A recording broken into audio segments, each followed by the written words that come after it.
네, 앉으세요. 오늘 아이들 법회는 법당에서 할 거예요. 법회가 있을 때는 제가 있을 때는 3층에서 아이들 법회하고, 제가 없고 법당이 비어 있을 때는 법당에서 합니다. 12시에 할 거고요. 12시 되기 전까지 한 15분 정도 강의를 하도록 하겠습니다. 우리 인과응보라고 그러죠. 인과, 응보. 선생의 지은 업, 선생의 지은 업, 현생에 이제 해결할 수 있는 업장을 소멸할 수 있는 것도 있지만 소멸하기 어려운 그런 업장도 있어요. 업장을 소멸하면 정말 좋죠. 그런데 이 강한 인과관계는 업장을 소멸이 불가한 것도 있죠. 업장 소멸이 불가한 것 때문에 우리는 운명인가? 운명이 정해져 있나? 이런 생각이 들 때도 있습니다. 그런데 모두가 업장을 소멸하기 어려운 건 아니에요. 소멸할 수 있는 것도 많아요. 그것은 우리의 선택, 내가 어떤 선택을 하느냐에 따라서 소멸하느냐, 안 하느냐, 소멸되느냐, 안 되느냐, 나의 소멸하고 나의 선택과 굉장히 연관이 있죠. 업장 소멸하려면 현업을 많이 지으면 지을수록 당연히 업장이 소멸되겠죠. 그런데 이제 우리가 인과에 대해서는 좀 생각해야 될 게, 악업을 진짜 많이 지으면, 많이 지었는데, 현업을 지으면 악업이 상쇄돼서 사라지는 게 아닐까? 내가 빚이 500억, 아니 50만 원 있었는데, 빚이라면 이제 악업이라고 보면 돼요. 빚을 갚는다고 10만 원 또 좋은이라고, 10만 원 돈이라고 10만 원씩 10만 원 정도 되는 거를 10번을 했어. 그럼 플러스 10만 원이 되는 거잖아요. 그러면 악업에서 현업으로 플러스 50만 원 됐으니 안 한 게 차는 게 아닌가? 그건 또 아니에요. 우리 까르마의 업의 법칙이라는 게 서로 상쇄되는 것도 있고 안 되는 게 또 있는 거예요. 그러니까 내가 50만 원짜리 악업을 지었는데 10만 원짜리, 100만 원짜리 선업을 짓는다고 해서 악업이 다 소멸되는 게 아니에요. 영향은 받지만 그래도 이 악업은 악업대로 다시 또 과보를 받고, 선업은 선업대로 과보를 받죠. 그래서 별해탈이란 말이 있습니다. 불교 공부를 하다 보면 이제 별해탈, 따로따로 다 해탈을 시켜야 된다. 그런 것처럼 업도 별업. 악업은 악업대로 과보를 받고 선업은 선업대로 과보를 받는 거예요.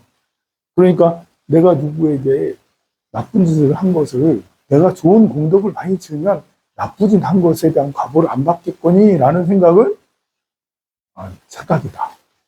내가 아무리 착하게 살아도 전에 나쁜 것을 한 것이 있었기 때문에 나쁜 거 한 것 때문에 뒤통수 맞는 거다.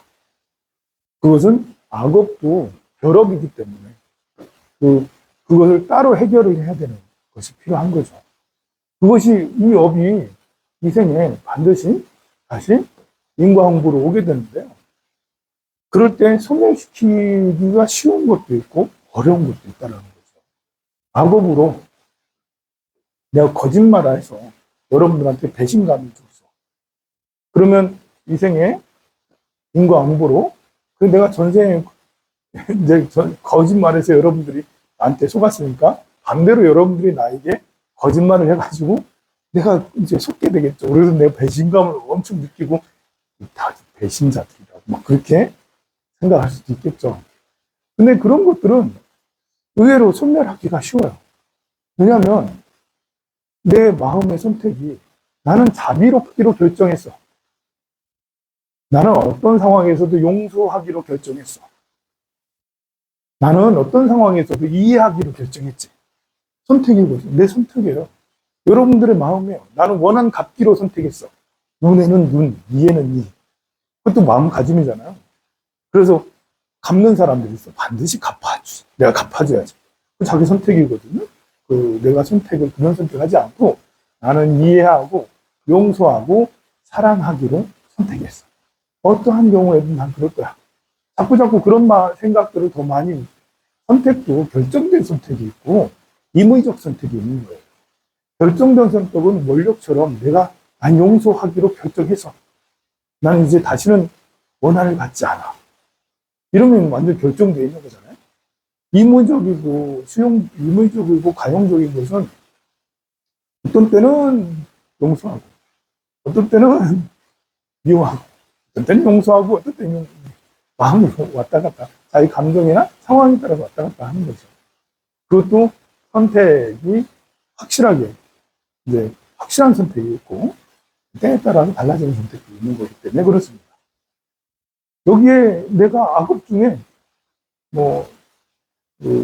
누굴 때렸다든지, 누구한테 돈 빌려주고 안 갚는다든지, 사기친다든지, 등등의 이제 이런 업들은 사실 내가 눈에는 눈, 이에는 이처럼 생각을 하면 모두 다 굉장히 타격감이 큰 거예요. 그렇잖아요. 누구한테 배신감 느껴봐요. 밤잠을 못 잘 만큼 힘드는 게 있거든요. 여러분들 돈 빌려줬다가 못 받아봐. 나 힘들어 죽겠는데. 그것도 역시 힘든 일이거든요. 한 대 맞아봐, 여러분들. 제가 여러분들 때려봐요. 전혀 의외의 사람한테 맞으면 더 아픈 것 같은. 그런 것도 이제 내가 갚기로 결정했어. 라고 생각하면, 스님한테 어떻게 갚지? 라고 맨날 며칠 괴로운 거예요, 맨날 며칠. 그러면 인과응보는 해결이 소멸되지 않죠. 이해하고 용서하고 배려하면, 그러면 그 순간에 내가 소멸시킬 수 있고, 인과가 연결되지 않아요. 그런데 이게 악업 중에 좀 이렇게 뭔가가 얽히고 섞이고 한 것은 이해, 용서, 배려 가지고 안 되는 것들도 있어요. 그리고 게다가 이런 것, 인과 원칙은 이것도 있어요. 이게 이제 선인선과 악인악과 인과응보의 원리도 있지만 사람은 수행 과정이 있기도 하거든요.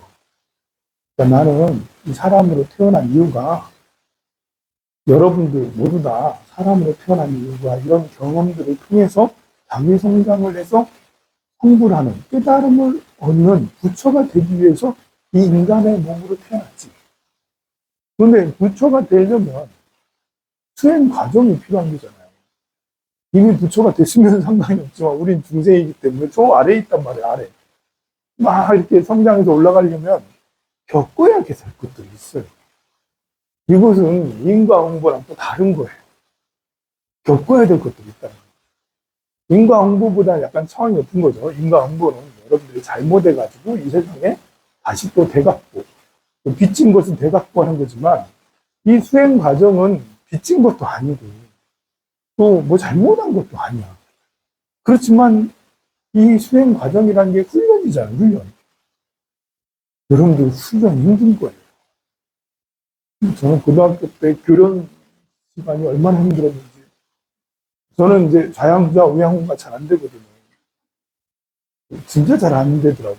지금은 좀 나아졌는데, 그때는 더 안 됐을 때는, 우리 반 애가 50명인데, 나만 안 돼가지고, 이제, 그런 거 있잖아요. 될 때까지 저 운동장 한 바퀴 도는 거, 나 혼자 도는 게 아니라 다 같이 도는 거 있잖아요. 나 때문에 애들 다 돌리는 거예요. 애들 돌리면 나도 힘들어 죽게. 게다가 제가 좀 오래 하면 근육통이 안 있어서 쥐가 나요. 난 쥐가 나서 쓰러져가지고 교련 선생님만 바라보면서 이렇게 교련 선생님 무지막지하게 로봇가 돼가지고 내가 아프든 말든 그냥 내버려 두고 나 죽는 사람인데. 그런데 이제 그런 것처럼 우리가 이제 제가 왜 교련 선생님을 했지? 수행 과정이라는 게 이렇게 있습니다. 악이 낙과 성공과랑 다르게 훈련. 교련이 굉장히 힘들었거든요, 그때. 교련 실습처럼 힘든 과정, 이 수행 과정 중에도 코스가 있는 거죠. 쉬운 과정도 있어요. 도반들하고 놀러 갔다 오면 쉽지. 그런데 그렇게 훈련 과정 중에는 한 고개 탁 넘을 때는 숨이 턱턱턱 막힐 만큼 정말 해결하기 힘들 그런 고통의 순간이 나와요. 어떤 괴로움이죠. 부모가 죽든 자식이 죽든 내가 어떻게 되든 병들든 뭘 해가 그런 것들이 오는데 인과로 올 수도 있는데 내 수행 과정에 오기도 해요. 근데 어떻게 생각하는 게 좋겠어요? 내 수행 과정으로 생각해도 되고 내가 풀어야 될 게 있는데 이것은 안 풀리는 거는 수행 과정이다. 안 풀리는 거는 반드시 안 풀리는 게 반드시 있다. 라고 이렇게 생각합니다. 이런 훈련들은 사실 비싼 과정이에요. 여러분들 이제 황룡사 불교대학에 다녀봐야 한 학기 10만 원, 1년에 20만 원, 교재비까지 해서 25만 원 이 정도밖에 안 들어요. 근데 여러분들이 만약에 슈퍼바이저, 상담 무슨 상담 과정 슈퍼바이저가 된다 이러면 과정 무슨 몇 시간 들었는데 300만 원짜리야. 몇 시간 들었는데. 여러분들이 의대 가가지고 의대 가서 무슨 과정을 받으면 수억대로 들어가죠. 학업 수업료가 억대로 들어가. 이 부처가 되는 훈련 과정은 이거는 비용이 이거는 이렇게 수조 달러가 들어갈 수도 있을 만큼 비싼 수업료가 들어가요. 근데 이제 절에서는 할인을 엄청 할인 들어가죠. 무료일 테니까 다 오세요. 근데 다른데 절이나 그렇지 부처님 아닌 곳에 가면 이 부처 되는 훈련 과정은 이거는 값을 여러분들 재산 다 날려야 돼요. 이 생에 쌓은 재산, 전생에 쌓은 재산 이런 걸 다 갖다 바치고 다 뭘 해야지 훈련 조금 되고 그런데 우리 부처님은 특별 코스를 만들어가지고 무료로 그냥 하이패스로 그냥 지나갈 수 있도록 그렇게 만들어 주셨어요. 얼마나 좋아요. 그런데도 이 가치를 몰라봐요. 이 법당에 한번 앉아가지고 1시간 강의 듣는 게 이게 그냥 돈 버는 건데 100만 원 돈 버는 거예요. 1시간 들으면 100만 원 돈 버는 거예요. 이걸 가치를 우리가 잘 몰라요. 우리가 이제 마음이 힘들고 괴로울 때는 여행도 많이 가죠. 우리가 이제 돈을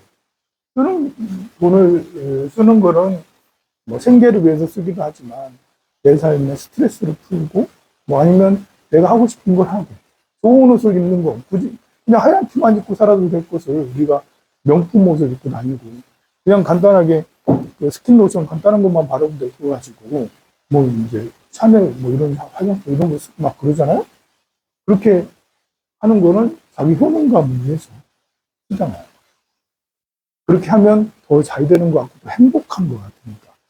그 중에 여행 같은 것도 우리가 소비를 하지만 그래도 무조건적인 소비는 아니에요. 여행은 소비이기도 하고 생산이기도 하죠. 여행은 가가지고 해외여행이든 국내여행이든 견문을 넓히는 경험을 많이 하게 하는 사람들과의 관계를 하기도 하고 또 거기서 자연환경을 보기도 하고 그 문화를 읽기도 하고 해서 생산을 한다는 것은 공부, 미래 가치를 더 좋게 해주는 거잖아요. 내가 더 나은 사람이 되게 해주잖아요. 소비를 한다는 것은 거기서 그냥 호텔비 쓰고 맛있는 거 먹고 또 경비 쓰고 그렇게 스트레스 해소하고 이런 거지만 왜 여행도 생산이 충분히 될 수가 있겠죠. 우리나라가 이제 제가 이게 을사년이 되면서 여러분들한테 을사년은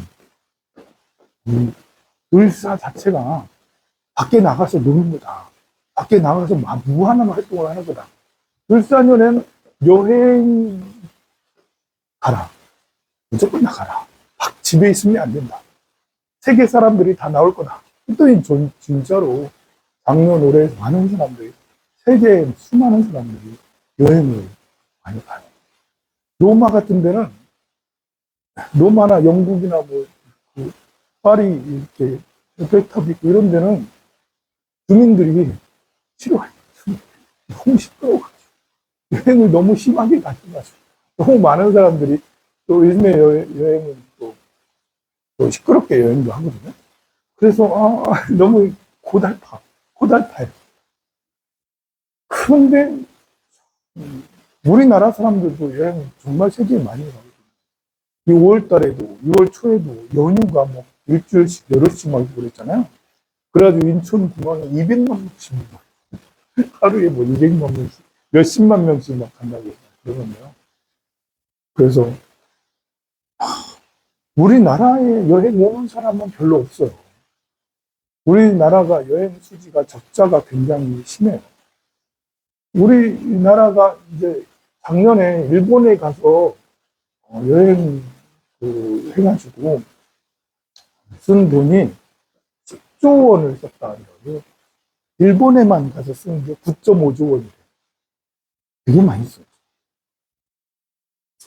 1년에, 작년에 일본은 77조 원을 여행업에서 수입이 77조 원, 네, 이거를 올렸다 하더라고요.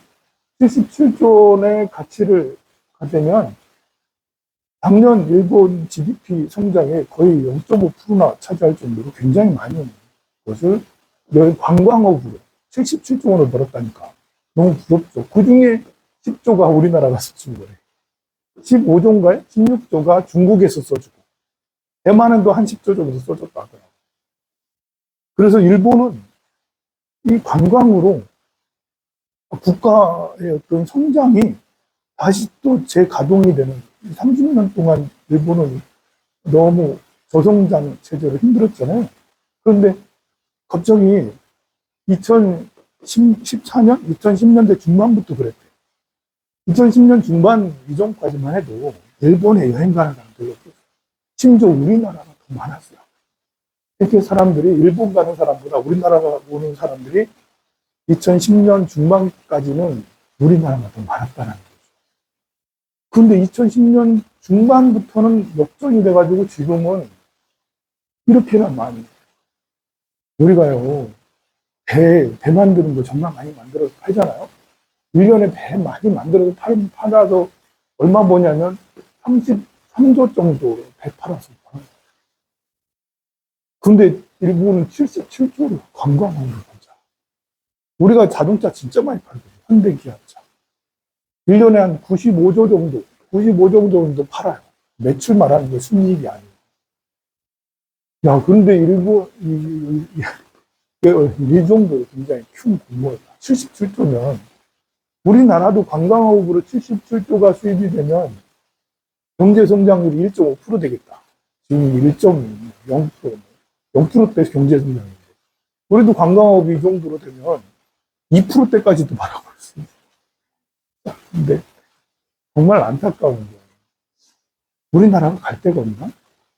해외, 일본에 특히 이제 많이 가다 보니까 사람들이 이제 얼추 작년만 해도 1,500만 명, 1,700만 명 갔거든요. 2번, 3번 간 거예요. 작년만 해도. 저도 일본 몇 년 안 갔거든요. 근데 1,700만 명 간 거 보면 여러 번 갔다는 거거든요.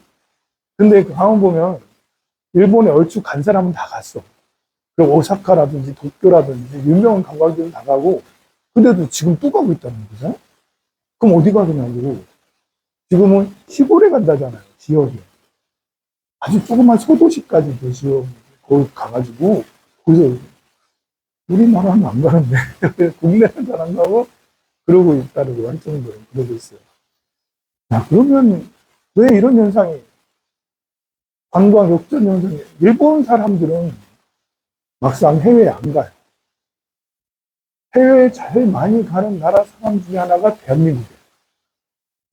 우리나라 사람들이 광활한 근성을 가지고 있거든요. 세계 유명한 곳은 다 가봐야 되는 그런 아주 여행자 근성을 가지고 있는 아주 우수한 생각을 가지고 있어요. 저는 이건 굉장히 우수하다고 생각해요. 나쁘다고 생각하지 않아요. 나라가 작아서 그런 게 아니라 이제 일본은 나라가 커가지고 그런가. 그러니까 일본 사람들의 근성은 해외에 잘 안 가요. 해외에서 많이 온 거지, 일본에서. 일본 사람들은 의외로 여행 다니는 사람이 별로 없어. 옛날보다 더 줄었어. 우리가 90년대, 2000년 초반까지만 해도 해외에 나가면 일본 사람들 막 무대에 있었어요.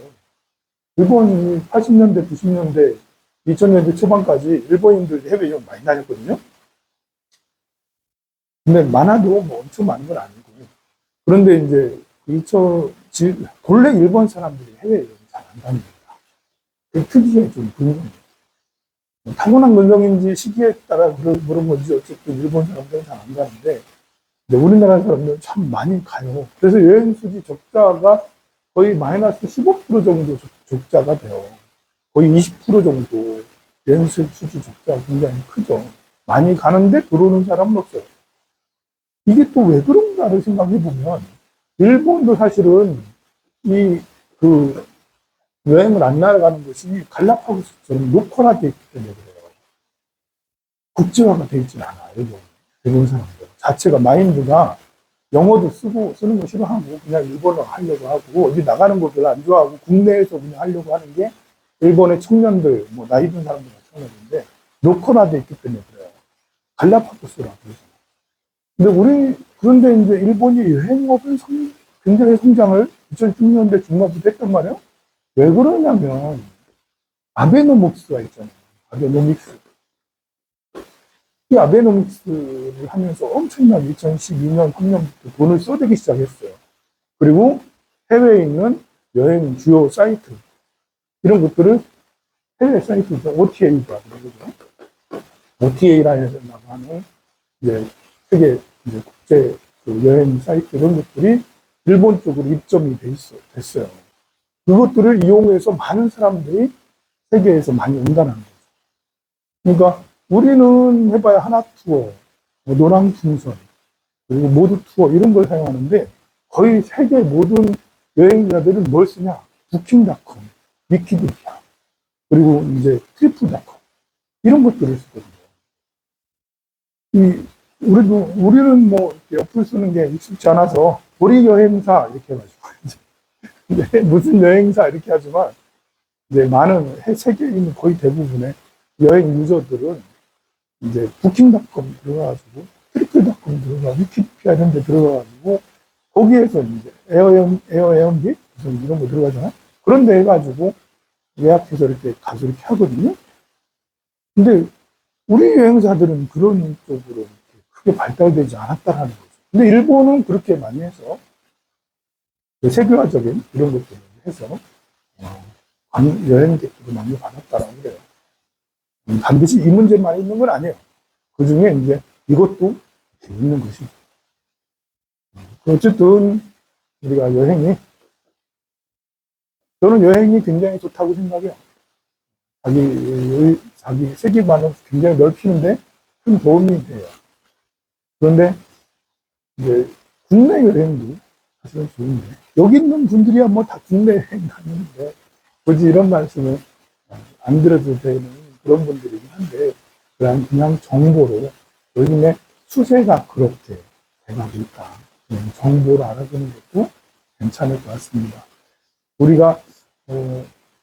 대한민국의 국내 여행은 국내 관광이 어떻게 개발을 하고 어떻게 활성화를 시킬 것인가. 사실은 이것은 대한민국 모든 사람이 다 고민해야 돼요. 각 지자체에서 많은 고민을 해서 돈을 많이 들여서 태화강 생태 정원도 만들고 거기에 무슨 새 다리 이런 거 잔뜩 만들고 출렁다리 잔뜩 만들고 하고 있지만 그거 가지고 세계 사람들이 매력을 느끼는 건 아닌 것 같다. 일본은 벤치마킹을 반드시 해야 될 필요는 없겠지만 여기 일본의 지방의 소도시까지도 사람들이 가서 여행한다는데 왜 그럴 건가? 이런 것들을 고민하고 해야 될 필요는 있는 것 같습니다. 오늘은 여기까지 하도록 하겠습니다. 좋은 글 하세요.